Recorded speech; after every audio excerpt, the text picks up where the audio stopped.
que les Ébus se passent à Marseille. Donc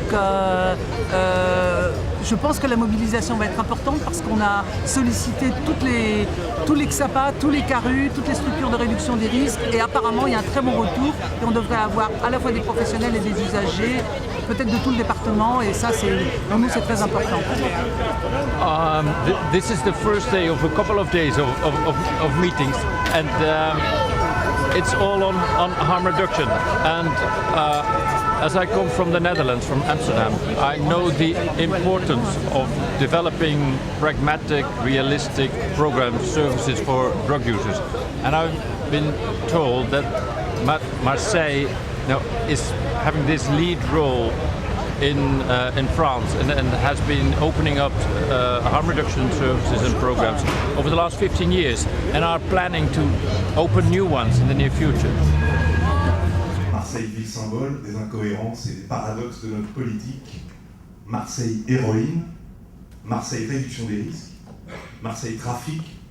Marseille restera au cœur des défis des politiques de réduction des risques et je m'y emploierai avec toute mon équipe, la mission SIDA Toxicomanie, que je remercie ici pour son dévouement, son professionnalisme et sa créativité.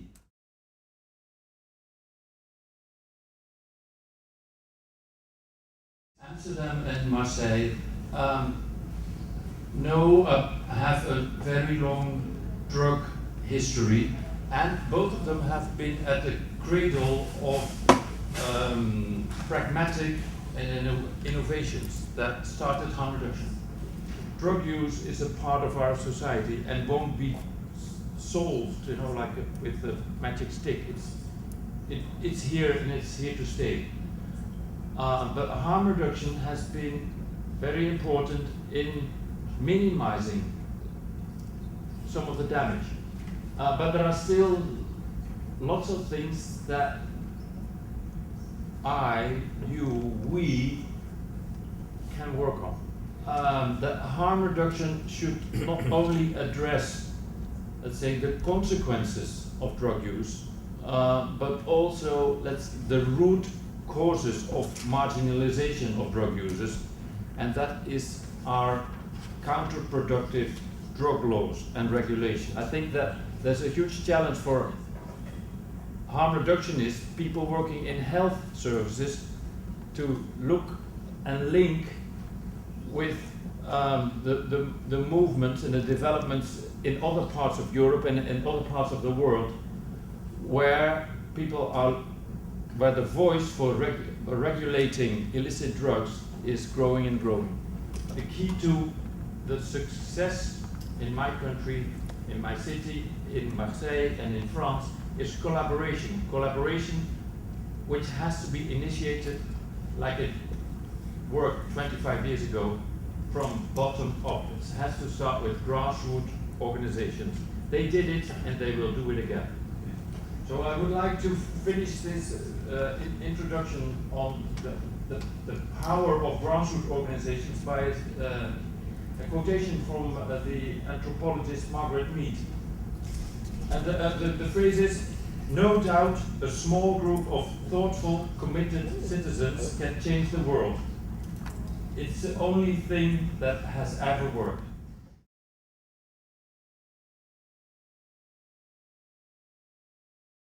Par rapport au titre là, de cet après-midi qui est Marseille, héroïne de la réduction des risques. Donc oui, à Marseille, il y a eu quelque chose de très important qui a été pas mal souligné dans les travaux d'Anne Novelle et Isabelle Ferroni, qu'on ne peut pas aborder ces questions-là non plus sans les évoquer, sur la manière dont Marseille a justement inversé le stigmate avec l'avènement justement d'une revendication très forte de réduction des risques, puisque d'une ville sinistrée, on a fait une ville pilote. L'ensemble de ces histoires marseillaises ou de la liste aussi de prénoms et de noms que je viens d'évoquer, bien sûr, montre aussi combien ces questions justement de prise en compte des inégalités propres aux personnes immigrées et comment on les pense, sont loin de se réduire à l'histoire marseillaise, mais sont bien inclus dans une histoire française. Et justement, je voulais finir par une phrase de Walter Benjamin qui disait « Faire œuvre d'historien ne signifie pas savoir comment les choses se sont passées, cela signifie s'emparer d'un souvenir tel qu'il surgit à l'instant du danger. »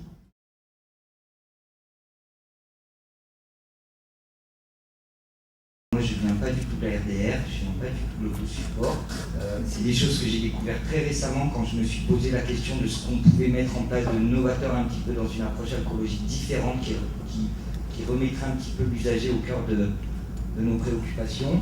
Vous savez qu'en écologie, il n'existe pas de réduction des risques et il n'existe évidemment pas d'autosupport. Il n'y a pas vraiment d'espace d'expression où l'usager d'alcool va pouvoir faire entendre sa voix en tant qu'à la fois usager d'alcool et à la fois en tant qu'usager de dispositifs qui éventuellement pourraient accompagner et venir en aide aux difficultés qu'il pourrait avoir dans sa relation au produit. Je tiens à préciser que la pratique alcoolologique est extrêmement pertinente pour certains publics. On pourra aborder la question de comment se fait la sélection des publics en alcoolologie.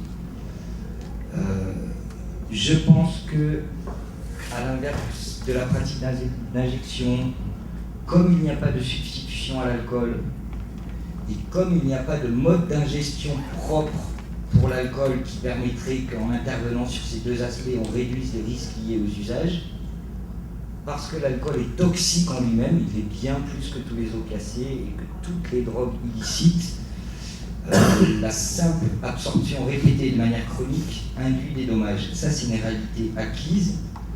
Et une fois qu'on a bien posé cette réalité-là, on considère donc que le projet abstinence et le sevrage sont une des possibilités qui nous sont offertes de proposer une amélioration de la qualité de vie de la personne, parce qu'encore une fois, mettons-nous tout de suite d'accord, mais ça j'ai pas besoin de vous l'expliquer. Par contre, quand on intervient auprès d'alcoologues, des fois il faut l'expliquer. Ce qui nous intéresse, c'est pas que la personne soit sevrée.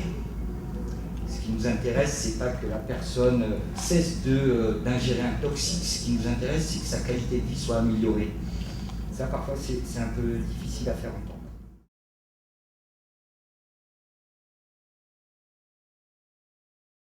Ceux d'entre nous qui sommes engagés depuis de nombreuses années dans la réduction des risques, nous avons vu mourir autour de nous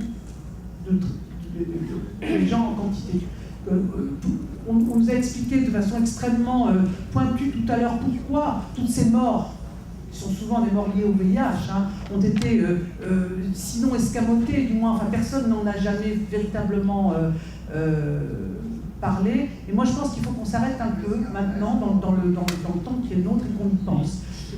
J'ai eu au téléphone un médecin qui n'a pas pu venir, que je connais, avec qui je travaille, qui n'a pas pu venir à cette journée, qui regrettait, qui m'a quand même fait part qui a connu l'épidémie VIH dans la fin des années 80, qui pratiquait déjà, qui pratique depuis 35 ans, et qui m'a dit entre autres, pour rejoindre les propos de Sandrine et pour rejoindre cette question quand même des cités ou de l'immigration qui a été complètement ignorée, elle me disait, moi je me souviens en 89, on allait carrément ramasser des corps, on allait au-devant des morts dans les cités, et tout ça était passé sous silence. Et elle me disait aussi, une des plus grandes erreurs du siècle au niveau de la médecine, mais pas pour jeter la pierre aux médecins, parce que c'est aussi dans un contexte politique, c'est l'instauration de la réduction des risques et des traitements de substitution en 1995 seulement, c'est-à-dire 10 ans après qu'au niveau des toxicomanes, des usagers de drogue, l'épidémie soit déclarée. Par ailleurs, ce qu'elle me disait, qui là était en lien avec le présent, c'est quand on est malade, on a besoin de respirer au sens propre du terme. Et que justement, et c'est là que je vais en venir dans mon texte, l'importance de la mémoire, c'est qu'aujourd'hui, on se trouve confronté à un gros retour en arrière, à une politique de tolérance zéro, à une politique de répression, à une politique de prévention, observance absolument étouffante pour tout le monde. Et effectivement, les gens ne peuvent pas respirer. Et c'est extrêmement important.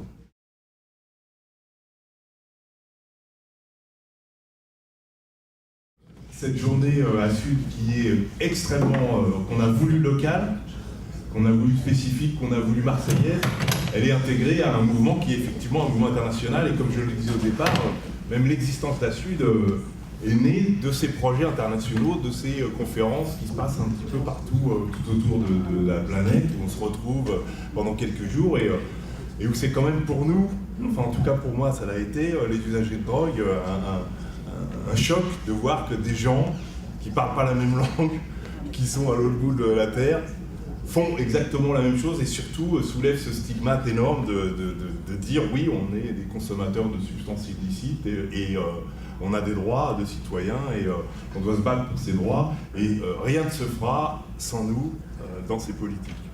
Nothing about us without us. Et c'est d'ailleurs le slogan d'un de nos camarades, Bern, ici présent. So, with those words, I think I've said enough to introduce you to the new baby on the block, the European Network of People Who Use Drugs. Today is its founding day.